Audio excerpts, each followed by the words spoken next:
तो अब देखिए, जैसे कि मैंने बताया था आपको, हम इसके यूज़ करने वाले हैं, तो बहुत ही ईजी यूज़ हैं इसके। ठीक है, अब देखो, पता आपको ये लग गया है कि मोमेंटम होता है बॉडी के अंदर, तो मोमेंटम के बढ़ने से फोर्स पे क्या इम्पैक्ट पड़ेगा और उससे हम कैसे अपने आप को सेव कर सकते हैं। बहुत ही अच्छी अच्छी एग्जांपल्स हैं, आपकी एनसीईआरटी बुक में भी है एग्जांपल्स, उस वहाँ से भी पढ़ सकते हो, यहाँ से भी मैंने आपको कुछ एग्जांपल्स कवर करने की ट्राई करी है। ये देखिए अच्छी एग्जाम्पल क्या है। You might have observed that in A cricket match, जब कभी भी क्रिकेट का मैच होता है, when a fielder catches the ball, जब एक फील्डर मैदान में बॉल को कैच करता है, he lowers his hands while catching the ball, कि जब वो कैच पकड़ता है तो कैच पकड़कर अपने हैंड्स को कुछ टाइम के लिए लोअर कर देता है, पीछे को खींचता है कुछ सेकंड्स के लिए हाथों को। देखा होगा आपने, टीवी में क्रिकेट मैच होता है जहां बॉयज जो हैं वो क्रिकेट मैच खेलते हैं, तो बॉल कैच करने के बाद जो हैंड्स होती हैं उसको थोड़ा सा पीछे को लोअर करते हैं, बॉल के साथ ही उसको पीछे को खींचते हैं। ऐसा क्यों होता है? क्योंकि ये एक्चुअली में आपके टाइम पीरियड को बढ़ाता है, कि जहां पर आपने बॉल पकड़ी, थोड़ी देर बॉल आपके हाथ में रहती है, हाथ पीछे करने से this increases the time period to hold the ball in which rate of change of momentum becomes zero. क्योंकि जब आप टाइम पीरियड को बढ़ा रहे हो, ठीक है, तो जो rate of change of momentum है वो क्या हो जाएगा, एग्जैक्टली जीरो हो जाएगा। ठीक है, this reduces the impact of the ball on the palm of the fielder. Palm मतलब हथेली, जो हमारी हथेली है वहां पर हमें चोट नहीं लगती बॉल से। ठीक है, क्योंकि टाइम पीरियड बढ़ रहा है, तो जब टाइम पीरियड बढ़ेगा तो उसका जो rate of change of momentum है वो डिक्रीज हो जाएगा, इतना डिक्रीज हो जाएगा कि वो जीरो हो जाएगा और हमें चोट नहीं लगेगी। ठीक है, and player did not get hurt. अब आप कहोगे सर आपने बहुत अच्छे तरीके से बोल दिया कि टाइम पीरियड के बनने से rate of change of momentum कम हो जाएगा। कैसे कम हो जाएगा, हमें क्या पता कब कैसे कम हो रहा है, तो उसका रिजल्ट आपको मैं करके दिखाऊंगा कैसे कम हो रहा है। अब जरा जल्दी से सेकंड लॉ के स्टेटमेंट को फिर से याद करिए। Rate of change of momentum क्या था, is proportional to the applied unbalanced force, जहां हमारे पास ये रिजल्ट था उसका m into V minus U by T. यही था रिजल्ट ना जब हमने सेकंड लॉ कर रहे थे। अब देखिए ये टाइम पीरियड नीचे है और ये ऊपर है, rate of change of momentum. बेटा देखो, rate of change of momentum जो है वो टाइम के अब इनवर्सली प्रोपोर्शनल है। इनवर्सली क्या होता है और डायरेक्टली क्या होता है, सुनिए। जब कोई दो चीजें आपस में डायरेक्टली होते हैं तो वो ऐसे ही होते हैं, जैसे आपने पीछे देखा था कि वो फोर्स के डायरेक्टली प्रोपोर्शनल था। जब कभी कोई चीज किसी के इनवर्सली प्रोपोर्शनल हो तो वो ऐसा होता है 1/b। ये इनवर्सली है और ये कौन सा है, डायरेक्टली है। अब देखिए आपके क्वेश्चन के अंदर ये rate of change of momentum है और ये टाइम है, तो टाइम और जो rate of change of momentum है ये आपस में इनवर्सली प्रोपोर्शनल है, क्योंकि ये नीचे है तो ये ऊपर है, लाइक दिस। ठीक है, इट मीन्स अगर एक चीज बढ़ेगी तो सेकंड चीज क्या हो जाएगी, कम होती है। ठीक है, डायरेक्टली में एक के कम होने या बढ़ने से दूसरे में भी कम होता है बढ़ता है, बट इनवर्सली में क्या होता है, जब कोई एक चीज कम होगी तो सेकंड बढ़ेगा, अगर एक चीज ज्यादा हो रही है तो सेकंड वाली कम हो जाएगी। अब फील्डर ने क्या किया था, टाइम पीरियड बढ़ाया था, तो टाइम पीरियड बढ़ा, जब टाइम पीरियड बढ़ेगा तो ये क्या हो जाएगा, rate of change of momentum क्या हो गया, डिक्रीज कर गया। देखो ये मैंने एरो नीचे को दिया हुआ है, डिक्रीज कर रहा है, यहां मैंने एरो ऊपर को दिया है, टाइम पीरियड बढ़ रहा है। ठीक है, टाइम पीरियड बढ़ रहा है, rate of change of momentum जो डिक्रीज हो रहा है, और ये किसके प्रोपोर्शनल होता है जी, अनबैलेंस्ड फोर्स के, तो हम इसके प्लेस पे फोर्स भी लिख सकते हैं, तो ये बन गया force proportional to m into V minus U by T.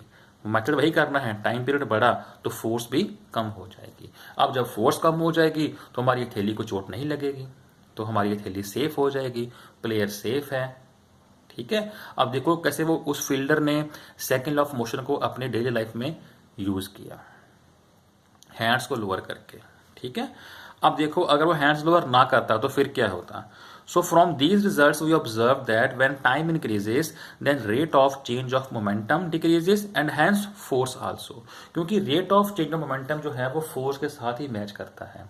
जो change rate of change of momentum में आएगा वो चेंज फोर्स में आना ही है। जब टाइम पीरियड बढ़ा तो मोमेंटम का जो चेंज है वो डिक्रीज हुआ तो फोर्स भी डिक्रीज कर जाएगा।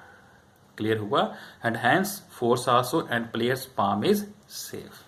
ऑन द अदर हैंड, अब आगे देखिए, if fielder is not lowering his hands then the impact of ball. अब जो बॉल का इम्पैक्ट है, अगर वो अपने हैंड को लोअर ना करे, बॉल आ रही है या बॉल वही उसने अपने हाथ रखे, तो क्या होगा, उसका जो टाइम पीरियड है वो डिक्रीज हुआ ही नहीं, टाइम पीरियड उसने बढ़ाया ही नहीं। तो बहुत कम टाइम में जो मोमेंटम है वो चेंज हो रहा है। तो इतने कम टाइम में मोमेंटम एकदम से बढ़ जाएगा। जब मोमेंटम बढ़ेगा तो क्या होगा, फोर्स बढ़ जाएगी। जो फोर्स बढ़ेगी तो क्या होगा, उसके पाम को चोट लग जाएगी। ठीक है, ये देखिए, rate of change of momentum जो है changes in a very short time. Momentum तो चलो बदलता ही है, बट मोमेंटम जो है वो बहुत कम समय में बदल रहा है, क्योंकि उसने अपने हैंड को लोअर नहीं करना, हैंड वहां रखे उसने। तो हैंड जब वहां रखे तो थोड़ी देर की जब बॉल हिट करेगी तो वहीं पर हैंड रहा, मतलब। ठीक है, तो जो मोमेंटम चेंज हुआ वो बहुत कम समय में चेंज हुआ। When time decreases then force and rate of change of momentum जो है वो इंक्रीज कर जाएगा। अब इसके रिवर्स चलेंगे। देखो, पहले में क्या हो रहा था, टाइम बढ़ रहा था। अब क्या हो रहा है, सेकंड में टाइम जो है वो कम हो रहा है। और जब टाइम कम हो रहा है तो फोर्स क्या होगा जी, बढ़ जाएगा। टाइम कम हो रहा है तो मोमेंटम का चेंज क्या हो रहा है जी, वो भी बढ़ जाएगा। Rate of change of momentum बढ़ रहा है, फोर्स बढ़ रही है, तो ये जब इंक्रीज करेंगे, this can hurt the player by hurting the palm of fielder. तो ये प्लेयर को हर्ट करेंगे। ठीक है जी, तो आई होप कि सब बच्चों को जो फर्स्ट एग्जांपल है वो अच्छे से क्लियर हो चुकी हुई है। अब देखेंगे second example. When a player takes high jump in athletics. हाँ बेटा, आप टीवी पे गेम्स देखते होंगे कि जब कभी भी एक हाई जंप वाला जो एथलेटिक प्लेयर होता है, जब वो जंप लेता है, he is allowed to fall on a cushion bed और सोफा बेड। देखा होगा आपने, ओलंपिक गेम्स देखनी है कभी टीवी पे, तो वहां पर दिखाया जाता है ओलंपिक गेम्स में कि जब एक प्लेयर जंप लेकर दोबारा फिर से दूसरी तरफ गिरता है, तो गिरने के लिए उसके ऊपर उसको सैंड बेड या कुशन बेड या सोफा बेड, जो स्पंज लगी होती है उसके ऊपर, जब प्लेयर गिरता है आकर, गिरने के बाद थोड़ा सा वो उछलता है ऊपर को, तो वो भी सेम यही रीजन है, सेकेंड लॉ वहां पर अप्लाई होता है। It is again the same reason because it increases the time period of falling the player with which rate of change of momentum and hence force decreases. तो time period बढ़ा रहा है उसका बस मोमेंटम चेंज होने में। जब time period बढ़ेगा तो क्या होगा, मोमेंटम चेंज होने में टाइम क्या हो जाएगा, बहुत कम हो जाएगा। बहुत मतलब रेट ऑफ मोमेंटम चेंज हो रहा है वो कम चेंज होगा। अब मोमेंटम कब अगर कम चेंज हो रहा है तो फोर्स भी क्या हो जाएगा जी, कम हो जाएगा। तो प्लेयर जो है वो सेफ है।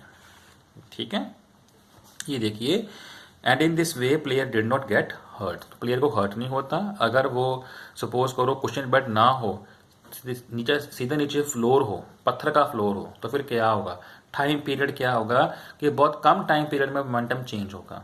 अब टाइम पीरियड कम हो गया, मोमेंटम बढ़ जाएगा, फोर्स बढ़ जाएगी, जिससे वो एकदम से नीचे गिरेगा तो उसको चोट लग जाएगी। ठीक है, on the other hand if there is no cushioned bed और sofa then there is a very less time during which the rate of change momentum and hence force changing. क्योंकि टाइम पीरियड के साथ ही ये momentum change और force का कहानी बनना है। जब टाइम पीरियड कम हो जाएगा तो फोर्स बढ़ जाएगा।